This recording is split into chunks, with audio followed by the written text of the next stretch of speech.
première épître dans l'épître de Jacques, au chapitre 5, où nous lirons les versets 7 à 12. Jacques, chapitre 5, versets 7 à 12.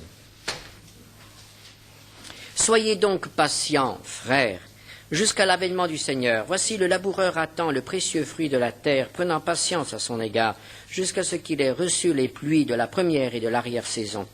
Vous aussi, soyez patients, affermissez vos cœurs, car l'avènement du Seigneur est proche. Ne vous plaignez pas les uns des autres, frères, afin que vous ne soyez pas jugés. Voici, le juge est à la porte. Prenez, mes frères, pour modèle de souffrance et de patience, les prophètes qui ont parlé au nom du Seigneur. Voici, nous disons bienheureux ceux qui ont souffert patiemment. Vous avez entendu parler de la patience de Job, et vous avez vu la fin que le Seigneur lui accorda, car le Seigneur est plein de miséricorde et de compassion. Avant toute chose, mes frères, ne jurez ni par le ciel, ni par la terre, ni par aucun autre serment, mais que votre oui soit oui et que votre non soit non, afin que vous ne tombiez pas sous le jugement. Et nous prendrons encore un autre texte dans la deuxième épître aux Thessaloniciens, au chapitre 3, verset 5, 2 Thessaloniciens 3, verset 5, que le Seigneur dirige vos cœurs vers l'amour de Dieu et vers la patience de Christ. Lorsque l'apôtre Paul priait pour les chrétiens, ses amis, ses jeunes églises, qu'il portait dans son cœur, les requêtes qu'il apportait devant Dieu étaient des requêtes précises, des demandes qui tendaient à faire progresser l'Église. Nous avons tellement l'habitude d'apporter au Seigneur de petites requêtes. Seigneur, bénis un tel, Seigneur, donne ceci, Seigneur, accorde-moi cela. Mais nous apprenons avec l'apôtre Paul à prier pour des choses fondamentales, des requêtes qui transforment une vie. Et ici, il demande que les Thessaloniciens, le cœur des Thessaloniciens, soit dirigé vers l'amour de Dieu et vers la patience de Christ. Que le cœur de ces chers amis de Thessalonique ne soit pas emporté par toutes sortes de choses, toutes sortes de convoitises ou de séductions, que leur cœur ne soit pas rempli de toutes sortes de choses qui les accablent, mais que leur cœur soit dirigé vers deux choses essentielles qui transforment une vie, la découverte de l'amour de Dieu et l'apprentissage de la patience de Christ. Et ce matin, je vous propose de m'arrêter à cette deuxième vertu. On parle beaucoup de l'amour, et ce matin, je vous propose de parler de la patience. La patience. L'apôtre Paul dit que la patience est un fruit de l'esprit, et compose le fruit de l'esprit. Dans Galates 5, verset 22, l'apôtre Paul dit le fruit de l'esprit, c'est l'amour, la joie, la paix, et en quatrième position vient la patience. La patience est le fruit de l'esprit. Nous comprenons que dans Galates 5, verset 22, ce que l'apôtre Paul appelle le fruit de l'esprit, c'est en réalité le caractère de Jésus. Nous voyons dans ce verset ce qui était le caractère de Jésus. Et si nous avons reçu le Seigneur Jésus, si nous avons reçu son esprit dans notre vie, dans notre cœur, il est évident que le Seigneur attend aussi que se manifeste dans notre vie le caractère de Jésus, que se manifestent ces vertus dont il nous parle. La patience est une des preuves que le Seigneur Jésus a commencé son œuvre en nous. La patience. Être rempli du Saint-Esprit, cela doit se manifester par une patience, par la patience. Voyons comment cela peut se manifester. Eh bien, l'apôtre Paul disait que son ministère était confirmé par Dieu justement parce qu'il manifestait de la patience. Dans 2 Corinthiens 6, verset 4, 2 Corinthiens 6, verset 4, nous nous rendons à tous égards recommandables comme serviteurs de Dieu par beaucoup de patience. Bon, c'est quelque chose qui doit nous faire dresser l'oreille, nous tous qui voulons servir le Seigneur. L'un des traits caractéristiques d'un serviteur de Dieu est la patience. Évidemment, nous mesurons là qu'il y a pas mal de chemin à parcourir encore pour nous tous qui voulons servir le Seigneur. L'apôtre Paul disait qu'il manifestait son ministère et sa vocation de serviteur de Dieu par la patience. Comment se manifestait cette patience? En quelles circonstances? Beaucoup de patience dans les tribulations, dans les calamités, dans les détresses, sous les coups, dans les prisons, dans les troubles, dans les travaux, dans les veilles, dans les jeûnes. Beaucoup de patience quand tout va mal. Beaucoup de patience dans la souffrance, beaucoup de patience dans le ministère. Un autre serviteur de Dieu, Moïse, reçoit un magnifique témoignage. Oh, comme nous aimerions tous recevoir un tel témoignage du Saint-Esprit. Il est dit de Moïse, dans Nombre 12, verset 3, « Moïse était un homme fort patient, plus qu'aucun homme sur la face de la terre. » Alors nous connaissons bien des qualités à Moïse. Nous savons qu'il a été un grand organisateur, nous savons qu'il a été un législateur, nous savons qu'il a été un homme de Dieu, mais là nous apprenons qu'il était l'homme le plus patient de la terre à cette époque-là. Et on comprend que Dieu lui ait donné cette patience parce qu'il en fallait avec ce peuple d'Israël qui ne cessait de regimber, de murmurer, de se plaindre et de faire toujours le contraire de ce que Dieu lui demandait. Beaucoup de patience. Et il est à remarquer que ce témoignage du Saint-Esprit concernant Moïse est venu le jour où il a eu des problèmes avec sa sœur et son frère. Même Marie et Aaron n'étaient pas très très agréables avec Moïse.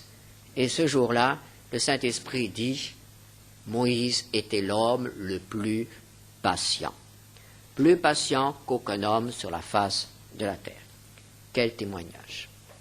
La patience est la preuve de la plénitude du Saint-Esprit et d'un ministère, d'une vocation. Mais l'apôtre Paul a dit qu'il vous dirige vers la patience de Christ. Voyons un peu la patience dans la vie de Jésus. La patience de Jésus. Jésus était aussi extrêmement patient. Quelle patience pour répondre à toutes les questions qui lui ont été posées. On pouvait venir le déranger en pleine nuit, comme un Nicodème, pour lui poser des questions. Jésus y répondait.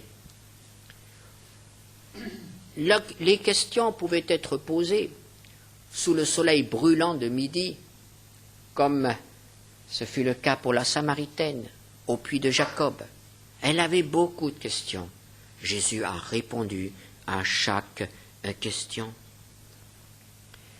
La patience avec les raisonneurs, les contestataires, les discuteurs. Par exemple, un docteur de la loi qui, pour se justifier d'avoir posé la question concernant le plus grand commandement, le Seigneur ayant répondu que c'est l'amour du prochain, lui pose cette question, mais qui est mon prochain? Et le Seigneur, au lieu de lui répondre, voyons, tu devrais le savoir, toi qui enseignes les autres, lui raconte une belle histoire. Savez-vous quelle histoire? Qui le sait? Le bon Samaritain, très bien, Philippe. Le bon Samaritain, la belle histoire du bon Samaritain, de cet étranger qui se penche sur un homme qui a été agressé et les prêtres, les serviteurs du temple ont passé à côté de lui et ne se sont pas arrêtés, ne l'ont pas aidé. Mais cette belle histoire est une réponse de Jésus à une question un peu de recul, une question de propre justice. Quelle patience! Il faut être patient pour pouvoir raconter des histoires lorsqu'on nous harcèle, n'est-ce pas? Patience aussi avec ceux qui persévèrent dans le mal. Et l'apôtre Paul évoque cela lorsqu'il écrit à ces gens-là, dans l'Épître aux Romains, chapitre 2, verset 4. Il dit « Méprises-tu les richesses de sa bonté, de sa patience, de sa longanimité, ne reconnaissant pas que la bonté de Dieu te pousse à la repentance ?» Voici des hommes qui sont comblés de bien par Dieu. Le Seigneur exauce leurs prières, le Seigneur prend soin d'eux. Et malgré cela, ils ne reconnaissent pas leurs erreurs. Malgré cela, ils ne reconnaissent pas leur incrédulité. Ils ne reconnaissent pas leur égoïsme et leur orgueil. Et le Seigneur continue à les bénir. Quelle patience! Faire des cadeaux à des ingrats. Continuer à faire des cadeaux à des ingrats. C'est cela la patience de Dieu envers nous. Et pensons à notre passé. Quelle patience! Nous sommes arrivés au Seigneur par des moyens différents, à des âges différents. Pour ma part, j'étais un adolescent. Mais je sais que Dieu a eu beaucoup de patience avec moi. Le Seigneur m'a donné des occasions, le Seigneur m'a conduit, le Seigneur a placé sur mon chemin des hommes et des femmes qui ont été de vrais témoins. Le Seigneur a dirigé les choses jusqu'enfin, un soir, j'ai dit « Seigneur, me voici, prends-moi ». Et chacun d'entre nous, tous ceux d'entre nous qui connaissent le Seigneur, peuvent rendre témoignage de la patience du Seigneur, qui a béni, qui a parlé, qui a attendu jusqu'à ce qu'enfin nous disions « Ça y est, cette fois-ci, je capitule. Cette fois-ci, je suis là. J'arrive enfin. Je rends les armes. » La patience de Dieu envers nous. Et l'apôtre Paul nous dit que le Seigneur dirige vos cœurs vers la patience de Christ. Pensons un peu à tous ceux qui, dans notre entourage, parfois notre proche entourage,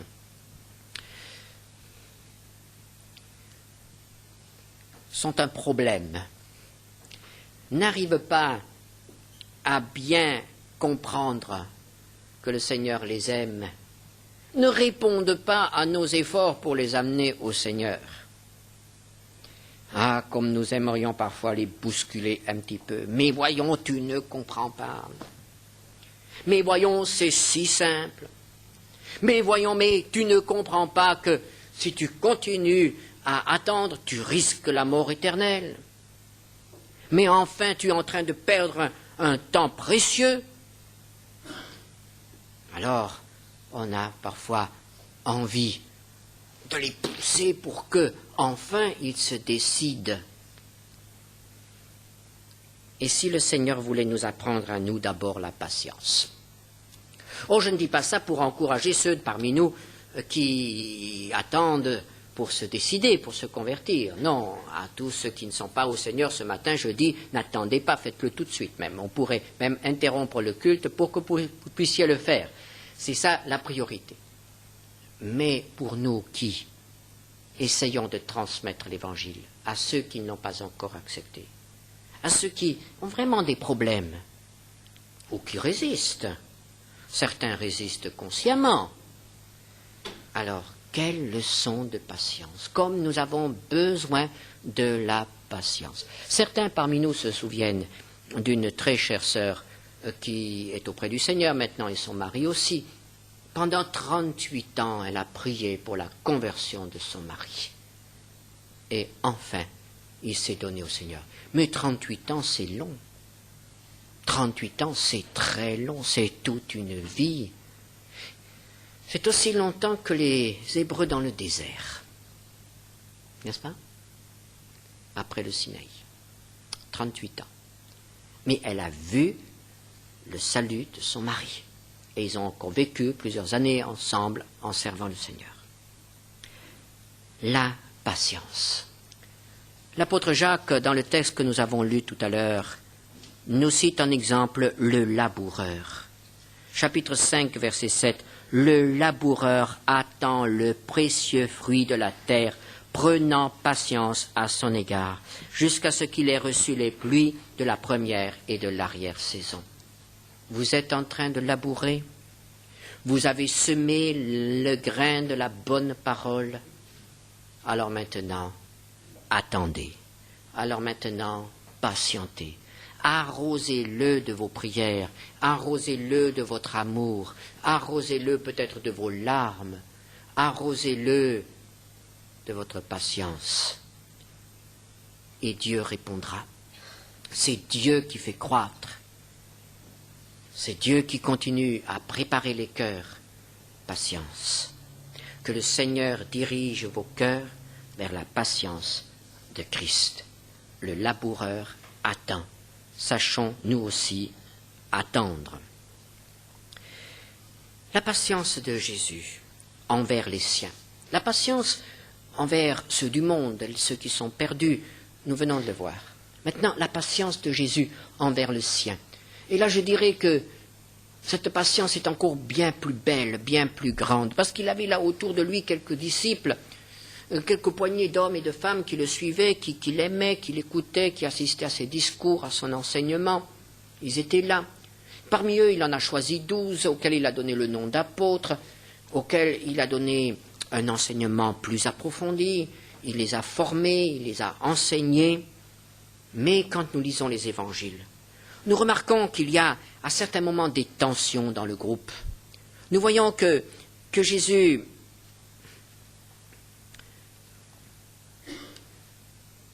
voit leur incrédulité. Jésus voit leur lenteur à comprendre ses enseignements, leur mesquinerie parfois. Écoutons-le lorsqu'il dit, par exemple, dans Marc 9, verset 19, il dit « Race incrédule, jusqu'à quand serai-je avec vous? Jusqu'à quand vous supporterai-je » À qui dit-il cela? Aux pharisiens? Mais non, il dit ça à ses disciples. À ses disciples.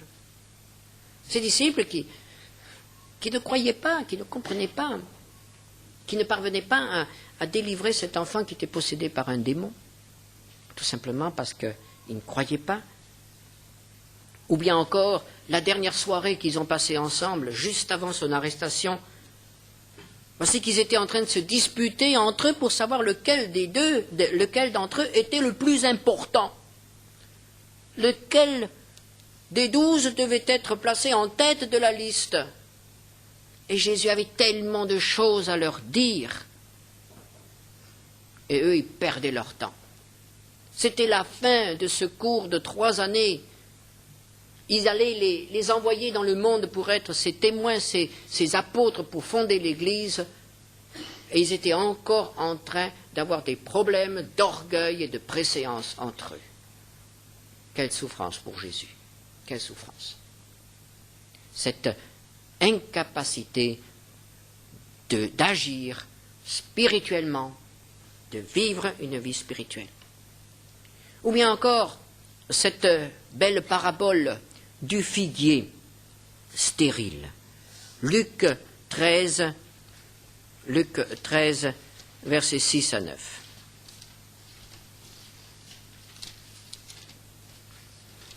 Ce figuier stérile, c'est Israël, mais c'est le peuple de Dieu, le peuple du Seigneur, c'est aussi nous. Luc 13, versets 6 à 9. Il dit aussi cette parabole, un homme avait un figuier planté dans sa vigne, il vint pour y chercher du fruit, et il n'en trouva point.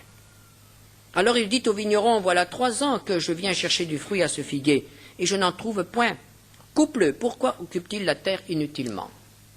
Il a passé le délai d'attente. Et voici le vigneron qui s'approche, et qui lui dit, Seigneur, laisse-le encore cette année, je creuserai tout autour, j'y mettrai du fumier, peut-être à l'avenir donnera-t-il du fruit, sinon tu le couperas.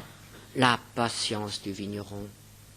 La patience du vigneron qui est prêt à redoubler de travail, redoubler de soins pour donner à ce figuier encore une dernière chance, encore un délai, pour qu'enfin il porte du fruit. Quel fruit? Le fruit de l'esprit, c'est l'amour, la paix, la joie, la patience. Et le Seigneur travaille dans notre cœur, et parfois il doit creuser profondément autour de nos racines pour qu'enfin le figuier que nous sommes porte du fruit qui manifeste quelque chose de l'œuvre de Dieu dans notre vie. Sa patience envers nous. Réfléchissons à toutes ces années que nous avons vécues avec le Seigneur. Est-ce que nous ne devons pas reconnaître avec honte que nous n'avons toujours pas encore compris certaines leçons? Nous sommes toujours encore au proie à certains problèmes.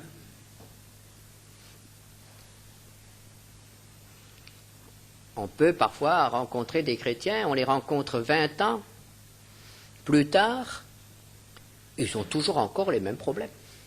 Toujours encore les mêmes problèmes. C'est pas un peu triste? C'est pas un peu triste que le Seigneur doit nous répéter toujours les mêmes leçons? Combien de fois j'ai dû demander pardon au Seigneur parce que ce qu'il venait de me montrer là, mais il me l'avait déjà montré il y a 10 ans. Et j'avais toujours pas compris. Et alors on fait du surplace. Ah, si le Seigneur perdait patience. Ah, s'il perdait patience. S'il nous disait, ça suffit. Je t'ai pardonné cette faute maintenant, plusieurs centaines de fois, maintenant ça suffit. Je ne pardonne plus. Ou bien, je t'ai arrêté dans cette voie plusieurs fois déjà, je t'ai déjà donné des leçons. Et tu m'avais dit, j'ai compris cette fois-ci, j'ai compris, je ne recommencerai plus. Je vais te faire confiance. Et qu'est-ce que tu es en train de faire maintenant? Quel est ton comportement? Tu fais exactement la même chose que ce que tu faisais autrefois. Ou bien encore, lorsque notre cœur est partagé, dans certains moments difficiles de notre vie, nous disons, Seigneur, il n'y a que toi qui compte, Seigneur, il n'y a que toi que je veux aimer. Mais dès que ça va mieux, on commence à aimer ceci, on commence à aimer autre chose. On flirte avec le monde, comme dit la parole de Dieu. Et puis après, il faut de nouveau que Dieu détruise quelque chose. Et on dit, Seigneur, cette fois-ci, j'ai bien compris. Un certain temps. Et puis, on remet ça. Nous sommes des enfants. Nous sommes des enfants qui doivent toujours à nouveau recevoir des leçons. Quelle patience! Quelle patience infinie! Combien de fois j'ai dû remercier le Seigneur pour sa patience envers moi. Quelle patience infinie pour nous faire progresser. Et alors, ne voulons-nous pas nous aussi réclamer cette patience pour les autres? Nous aimerions parfois les bousculer un petit peu et leur dire, comment, tu n'as pas compris? Non, apprenons du Seigneur la patience. Et il y a encore un troisième aspect par lequel Jésus a manifesté sa patience, dans la souffrance. Le prophète Isaïe nous présente Jésus au chapitre 53, verset 3, comme un homme de douleur et habitué à la souffrance. Je suis toujours à nouveau arrêté par cette expression. Habitué à la souffrance. Comment peut-on s'habituer à la souffrance? Ce n'est pas possible. On ne peut pas s'habituer à la souffrance. On repousse, on rejette, on évite la souffrance. Et quand on souffre, on fait tout son possible pour être débarrassé de cette souffrance. Dans tous les domaines, qu'elle soit morale ou physique. Et voici Jésus dont il est dit, il est habitué à la souffrance. Mais ça veut dire qu'il a beaucoup souffert. Habituellement, lorsqu'on parle des souffrances de Christ, on pense aux souffrances du jeudi soir jusqu'au vendredi après-midi, n'est-ce pas? De la nuit de Gethsémanée jusqu'à l'après-midi où il est mort sur la croix. Ce furent des souffrances horribles. Mais ce ne sont pas ces souffrances qui ont fait de lui l'homme de douleur habitué à la souffrance. Parce que ces souffrances-là n'ont duré que 24 heures, on n'a pas pris l'habitude des souffrances en 24 heures. Pour être un habitué de la souffrance, il a fallu souffrir de longues années, il a fallu souffrir toute une vie. Pensons aux souffrances morales du Fils de Dieu devenu homme. Il a quitté la sainteté de la présence du Père, où tout est lumière, où tout est pureté, où tout est vérité. Et le voici vivant une vie d'homme au sein de notre humanité. Une humanité marquée par le péché, par la corruption. Chaque parole porte la marque de la souillure.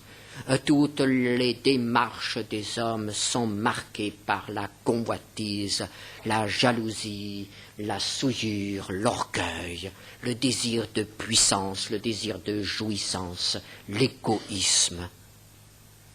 Et voici le Fils de Dieu dans toute sa sainteté, dans toute sa pureté, qui est plongé dans cette boue. Nous-mêmes, nous souffrons parfois de voir certaines choses dans les rues de Marseille. Et nous ne sommes que des hommes.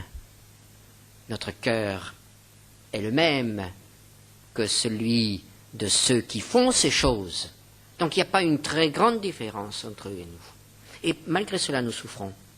Mais plaçons-nous, pensons à Jésus, qui lui voyait les choses telles qu'elles étaient, qui voyait ce qui se passait dans chaque homme qui se présentait devant lui. Derrière le sourire de façade, derrière les paroles doucereuses et mielleuses, il y avait toute la boue du péché. Et comme ça fait mal de découvrir cela. Jésus a souffert. Jésus a souffert aussi de voir l'emprise du péché. Parfois nous souffrons aussi lorsque nous apprenons certaines choses, que tel ou tel comportement a provoqué la souffrance, la mort d'innocents. Quelle souffrance! Nous voyons de nouveau le résultat du péché et de la révolte des hommes. Et Jésus voyait tout cela. Il voyait toutes ces vies précieuses, gâchées, brisées, souillées, dévalorisées à jamais. Il voyait la puissance de l'emprise de Satan sur toutes ces âmes qu'il aimait. Souffrance morale. C'est là qu'il a pris l'habitude de la souffrance. Évidemment, il faut aussi penser aux souffrances physiques. Et là, je dirais simplement, pendant que Jésus souffrait, pendant qu'il était frappé de coups, pendant qu'il était cloué sur la croix, il n'y a pas eu une plainte, pas un cri de révolte, pas un appel à la pitié, pas une malédiction envers ceux qui se moquaient de lui. Il est allé jusqu'au bout, supportant patiemment les souffrances de la croix. Voilà la patience de Christ. Et c'est l'Esprit de Christ qui est donné à tous ceux qui l'acceptent comme leur Sauveur et Seigneur. Frères et sœurs, cet Esprit-là est aussi en vous. Vous n'avez pas à le chercher, vous l'avez reçu. Il est en vous. Il ne demande qu'à se manifester. La patience de Christ ne demande qu'à se manifester en vous, en nous, par nous. Il faut le lui permettre, c'est tout. Vous n'avez pas à lutter pour devenir patient. Vous n'avez pas à prier pour devenir patient. Vous avez à permettre que le Seigneur, par son esprit, poursuive et achève son œuvre en nous. La patience de Christ, par son esprit. Et cette patience, alors, l'apôtre Jacques nous dit quelle est la perfection. La perfection, c'est-à-dire que c'est là que l'on remarque qu'un homme est devenu adulte en Christ. Jacques 1, versets 2 à 4. Mes frères, regardez comme un sujet de joie complète les diverses épreuves auxquelles vous pouvez être exposés, sachant que l'épreuve de votre foi produit la patience. Mais il faut que cette patience accomplisse parfaitement son œuvre, afin que vous soyez parfaits et accomplis sans faillir en rien. Voulez-vous être remplis du Saint-Esprit? C'est du côté de la patience que ça se situe. Voulez-vous porter du fruit? C'est du côté de la patience qu'il sera cherché. Prenons cette offre que le Seigneur nous fait. La patience de Christ nous a été donnée. Et il faut maintenant la vivre. Que le Seigneur nous aide dans ce domaine. Amen. Nous te remercions, Seigneur notre Dieu, parce que tu nous donnes ce que nous sommes absolument incapables de produire. Malgré tous nos efforts, malgré les sacrifices, malgré les leçons que nous apprenons, nous sommes incapables, Seigneur, d'être patients, comme tu nous l'as montré ce matin. Mais merci parce que ton esprit est patient en nous et tu veux nous aider. Au nom de Jésus.